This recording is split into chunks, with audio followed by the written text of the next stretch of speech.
GH family here নতুন আরেকটা blog ভিডিওতে তোমাদেরকে অনেকটা ওয়েলকাম, সাথে অনেকটা ভালোবাসা। সময় এখন ঠিক ঘড়িতে 8টা। বর্মশাই পৌঁছে গেছে কাজে। আমি ওর কাছ থেকে একটুখানি ফোন করে শুনে নিলাম যে ঠিকঠাক পৌঁছে গেছে।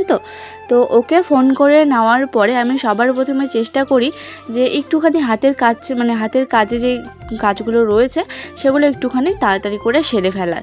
তো ঠিক তেমনই আমি এগুলো কালকে রাত্রেবেলার দিকে কেচে দিয়েছিলাম, মানে রাত্রেবেলা বলবো না, সন্ধ্যাবেলার দিকে একটুখানি কেচে দিয়েছিলাম। কিন্তু সন্ধ্যাবেলায় না এই সাইডটাতে মেলাও যা না মেলাও তা। তো আকাশটা একটুখানি মেঘলা করে রয়েছে, তো ভাবলাম যে সকাল সকাল এগুলোকে মিলে দিই, হালকা শুকালেও কিন্তু শুকিয়ে যেতে পারে। তো এখন মেঘলা ওয়েদার থাকলেও পরে কিন্তু বেশ টানা রোদ উঠেছিল। তো চলো নতুন আরেকটি ব্লগ ভিডিও তো শুরু করেই দিলাম। পুরো ব্লগটি জুড়ে থাকো, আশা করছি ভালো লাগবে। তো ও যাওয়ার পরে আমি প্রথমে যে কাজটা করি সেটা হলো যে তুলসী মন্দিরটা ধুয়ে দিই আর তার সাথে নোছাটা কমপ্লিট করে দিই। তো কোনো দিন যদি হাতে সময় থাকে তাহলে কিন্তু আমি আগেই করে নিই। যেহেতু আজকে বৃহস্পতিবার, একটুখানি ভালো করে এই সাইডটা আমি পরিষ্কার করে নিচ্ছি। আর ওই যে মাঝে মাঝে একটুখানি বৃষ্টি হচ্ছে, সেই বৃষ্টিতে একটুখানি কাদা ছিটে এটার উপর পড়ে যায়। আর এমনি ফুল টুল এসব দিলে না হালকা দাগ এগুলোর মধ্যে লেগেই থাকে, তাই না? তো সেই জন্য একটা ওই ছোবা দিয়ে একটুখানি পরিষ্কার করে নিলাম, নিয়ে হালকা করে কিন্তু ধুয়ে দিচ্ছি। তো বাসি তুলসী মন্দিরটা ধুয়ে দেওয়ার পরে ওই রোজকার মতো যেমন নোছা দেওয়া থাকে সেটা আর কি দিয়ে দিচ্ছি। আর এই যে নতুন একটা কাপড় বের করেছি নোছা দেওয়ার জন্য, সেটাতে কী যে অসুবিধা হচ্ছে তোমাদেরকে আর কি বলবো। যখন আবার ইউজ করতে করতে একটুখানি নরম হয়ে আসবে তখন বেশ ভালো লাগবে। তো পুরো ব্লগটা জুড়ে থাকো, আশা করছি ভালো লাগবে।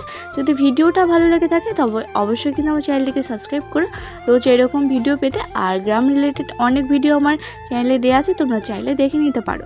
তো কেমন আছো তোমরা সবাই? আশা করছি তোমরা সবাই আছো অনেকটাই ভালো।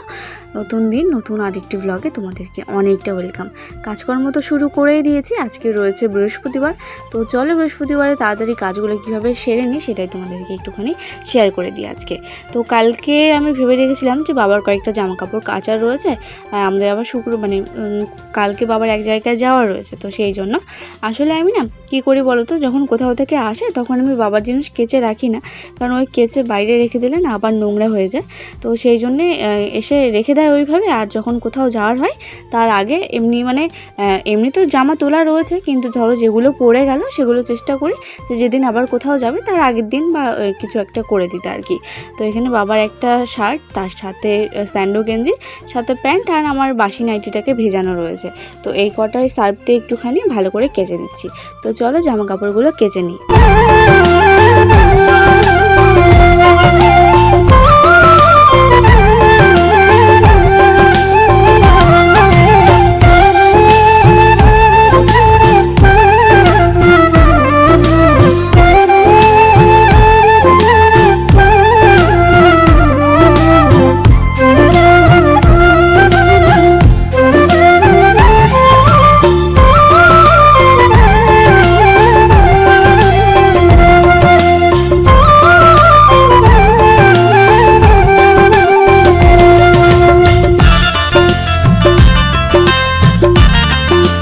যখন জামা কাপড়গুলো ভেজালাম তখন না মাথার মধ্যে খেয়াল ছিল না, আকাশটা দেখতেই পাচ্ছ কেমন মেঘলা করে রয়েছে, তবুও কিন্তু জামা কাপড়গুলোকে ভেজিয়ে নিয়েছি।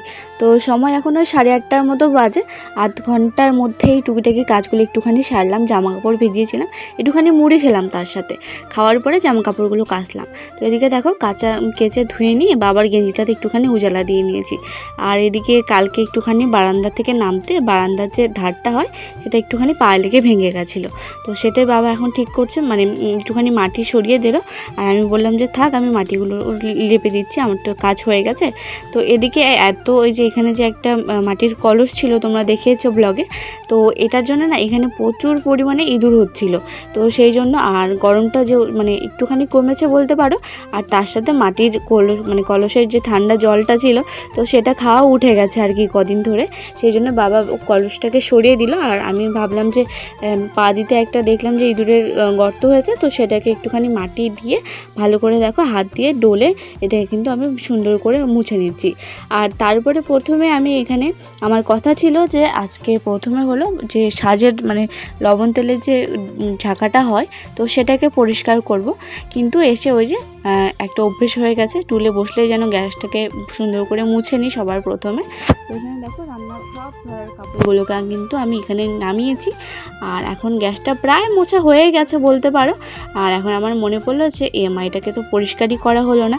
আসলে কি বলো তো, ওই যে একটা তেলচিটে ব্যাপার থাকে, তার মধ্যে কালি ধুলো এইসব এসে পড়ে, তো সেই জন্য না একদম চিটচিটে হয়ে যায়, মানে খুব তাড়াতাড়ি চিটচিটে হয়ে যায় জানো তো। তো চেষ্টা করি 2-3 দিন পর পরই সুন্দর করে মুছে নেওয়ার। আর কোনো দিন তো মানে কখনো তো রেগুলার ধরো রান্না করার পর যদি সেরকম টাইম থাকে তাহলে রেগুলার এটাকে পরিষ্কার করে নেওয়া হয়, কিন্তু ওই যে তবুও যেন কোথাও গিয়ে একটা তেলচিটে ব্যাপার এটার মধ্যে রয়ে যায়। তো দেখা যাক, মাস তো শেষের দিকে প্রায়, আবার ধরো যখন নতুন মাসের সব জিনিস আসবে তখন আবার একদিন এগুলোকে ভালো করে মেজে নিতে হবে। মাসে একবার করে এগুলোকে ধোয়া হয়, আর ওই সপ্তাহে 2 থেকে 3 বার একটুখানি মুছে নেওয়া হয় আর কি। আর এই যে বড় তেলের বোতলটা দেখলে এটাকে না চেঞ্জ করব ভাবছি, অনেক দিন হয়ে গেল একদম একটুখানি আঁচ পেয়ে তারপরে নোংরা হয়ে কেমন হয়ে গেছে। কিন্তু ওই যে যখন তেল নিয়ে আসে তখন ফট করে এটার মধ্যেই রেখে দিই, ওই যে রাখতে রাখতে একটা অভ্যাস হয়ে গেছে সেই জন্য। তো বৃহস্পতিবারের দিনে আজকে কিন্তু ল্যাপা কোচাটা আমার সেই রকম নেই, সেই জন্য ভাবলাম যে যেটুকু টাইম আমি লিখবো না সেইটুকু টাইম একটুখানি এসব করে নিই। আসলে এই যেদিন আমাদের এখানে পুজো ছিল, দেখেছো ব্লগে, শনিবারে, তো সেদিনই তো লেপা হয়েছিল। তো ধরো এখনও প্রায় 4 দিন পর লেপার কোনো ইয়ে হয় না, তো সেই জন্য ভাবলাম যে লিপবো না, সেই জন্য। কিন্তু রান্নাঘর আর ঠাকুরঘরটা তো না লিপলে না, তো সেই জন্য ভাবলাম যে সবে মাত্র 8টা বাজে, দেখা যাক 10টার মধ্যে কী কী কাজ করা যায় আর তার সাথে তোমাদের সাথে কী কী শেয়ার করা যায়। তো ঝুড়িটাকে ভালো করে পরিষ্কার করে নিয়ে সাথে গ্যাসটাকে কিন্তু দেখতেই পেলে সুন্দর করে আবার একটুখানি মুছে নিলাম, নিয়ে গোটা গ্যাসটাকে সিলিন্ডারের উপর তুলে রেখেছি, এই সাইডটা একটুখানি লিপবো। আর গোটা রান্নাঘরটা ভালো করে ঝাড় দিয়ে নিলাম। আর যা যা রান্না হয়েছিল টুকিটাকি একটুখানি পাতা আর কি, যে জ্বালানির সাথে যে পাতাগুলো ছিল সেগুলো একটুখানি ঝাড় দিয়ে বের করে নিয়ে দেখো রান্নাঘরটা সুন্দর করে ঝেড়ে নিচ্ছি। ঝাড় দিয়ে নেওয়ার পরে এখানে দেখতেই পাচ্ছ মানে এই সাইডটাতে যে হাঁড়ি, তারপরে ওই যে একটা ঝাঁকা দিয়ে যখন একটা ঢাকা রয়েছে, তো এগুলোতে হলো রান্নাবান্না সব রয়েছে। আজকে রান্না হয়েছে হলো থোড়ের বড়া, আর তার সাথে করেছি হলো পনির, ফুলকপি, আলু দিয়ে একটা সবজি, আর করেছি হলো মুগের ডাল। তো এই হলো আজকের খাওয়া দাওয়া। রান্নাবাড়ি তোমাদের সাথে আজকে শেয়ার করলাম না, আজকে ইচ্ছে ছিল যে 8টা থেকে 10টা অবধি মানে ও যাওয়ার পরে কি কি কাজ করে সেগুলো একটুখানি তোমাদের সাথে শেয়ার করার আর কি। তো আশা করছি ব্লগটা এতক্ষণে তোমাদের ভালো লাগতে শুরু করেছে। তো ঝটপট চ্যানেলটিকে সাবস্ক্রাইব করে কিন্তু আমার ফ্যামিলিতে নতুন মেম্বারের হিসেবে যোগ দিয়ে দাও, আর মিষ্টি করে একটা কমেন্ট করে দিও কে কোথা থেকে আমার ব্লগ ভিডিওটা দেখছো। তো এদিকে দেখো, যখন আমি এই উনুনের পাড়ের এই উনুনের সাইডটা লিপি না, সেই উনুনের এই সাইডটা লিপতে বেশি সময় লাগে জানো তো, উনুনটাকে লিপতে। আর ওই যে আজকে নিরামিষ বলে ভাত যেই জায়গাটায় রাখবো, সবজি যেই জায়গাটায় রাখবো সেটা কিন্তু আগেই আমি লিপে নিয়েছিলাম। কিন্তু ওই যে তাড়াহুড়োর মধ্যে সব কিছু কাজ করলেও যেন তোমাদের সাথে শেয়ার করা হয় না, এই হয়েছে সেই ব্যাপার।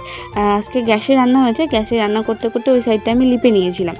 আর তারপরে কিন্তু এই সাইডটা দেখো গ্যাসটাকে তুলে রেখেছি সিলিন্ডারের উপর, বললাম না, তো সিলিন্ডারের উপর তুলে রাখার পরে ওই যে এই সাইডটাতে একটুখানি তেল ছিটে মানে হলুদ এসব দাগ হয়ে যায়, তো সেই জন্য কিন্তু এই সাইডটা আমি সুন্দর করে লিপিয়ে নিচ্ছি। তো ব্যাপার হলো মানে পাকা ঘর বারান্দা লিপতে যতটা সহজ, তো মাটির ঘর বারান্দা বা ওই দেয়াল লেপা তো আরও কঠিন জানো তো, মানে ওই যে সমান হয় না, এবড়ো খেবড়ো হয়ে থাকে, তারপর একটুখানি ছিটে গেলে যেন দেখতে একদম বাজে হয়ে যায়। তো সেই জন্য অনেকটা ধৈর্য নিয়ে, অনেকটা সময় নিয়ে, অনেকটা সুন্দর করে কিন্তু এই কাজগুলোকে করে নিতে হয়। আগে তো এসব একদমই মাথায় ঢুকতো না, ঠিকঠাক মতো করতেও পারতাম না, কিন্তু ওই যে মানুষের হলো মানুষ তো অভ্যাসের বয়স, তো অভ্যাস করতে করতে কিন্তু আমার এগুলো হয়ে গেছে। তো এদিকে দেখতেই পাচ্ছ আজকে নিরামিষ বলে সব বাসনপত্র নামিয়েছি। তো ছোটো হাঁড়িতে আজকে ভাত করা হয়েছিল, সাথে কড়াইটা হালকা করে মেজে নিয়ে গেছিলাম, একদম সম্পূর্ণ কালি তোলা হয়নি। বুঝতেই পারছো বৃহস্পতিবার একটুখানি কতটা তাড়াহুড়োর মধ্যে দিয়ে যায়, তার মধ্যে আবার তোমাদের সাথে একটুখানি ব্লগ শেয়ার করা মানে করি, তো এই ক্যামেরা সেট করতে, এসব সেট করতে তো অনেকটা একটু সময় চলে যায় সেই দিকটাতে। তো একটুখানি কড়াইটাকে মেজে নিয়েছিলাম তখন, আর গ্যাসেই রান্না হয়েছে যেহেতু সেই জন্য। আর আজকে তার মধ্যে রান্নাটা স্কিপ করে গেলাম তোমাদের সাথে, কারণ ওই যে ভেবেছিলাম যে 8টা থেকে ভিডিওটা স্টার্ট করব। তো এদিকে দেখো সব বাসন কিন্তু আমি এদিকে ধুয়ে নিলাম, ওই সাইডে দেখতেই পাচ্ছ হাতের মানে ডান দিকে দেখতেই পাচ্ছ হাঁড়িটা রয়েছে, হাঁড়িটাকে এখন মাজবো না, কালি তুলতে হবে, কিন্তু আমার হাতে এখন মোটেও সময় নেই, প্রায় জানো তো 10টা বেজে গেছে। আর এরপরে যদি আমি ঠাকুর ঘরের কাজ শুরু করি তাহলে একদম গরমে অস্থির হয়ে যাব। তো এদিকে দেখতেই পেলে গ্যাসটা মোছার পরে যে ধরার কাপড়গুলো হয় সেগুলো তো আমি রেগুলার কাচার চেষ্টা করি। তো সেগুলোকে কিন্তু এখন আমি কেচে নিচ্ছি। কেচে নিয়ে একটুখানি জল ছিল বালতির মধ্যে, এই জলের মধ্যে রান্নার কাপড়গুলো এখন দেখো সুন্দর করে আমি ধুয়ে নিলাম। আর এখন একটুখানি কলপাটটাকে ধুয়ে রেখে দেবো। তো ঝটপট আমার চ্যানেলটিকে সাবস্ক্রাইব করো এরকম নতুন নতুন ব্লগ ভিডিও পাওয়ার জন্য। আর ভালো লাগলে ভিডিওতে লাইক দিও, মিষ্টি করে একটা কমেন্ট করো কে কোথা থেকে দেখছো। তো চলো তোমাদের সাথে আবার দেখা হচ্ছে ঠিক পরের দিন দুপুর 2টোয়। ততক্ষণে সবাই ভালো থেকো, সুস্থ থেকো, টাটা।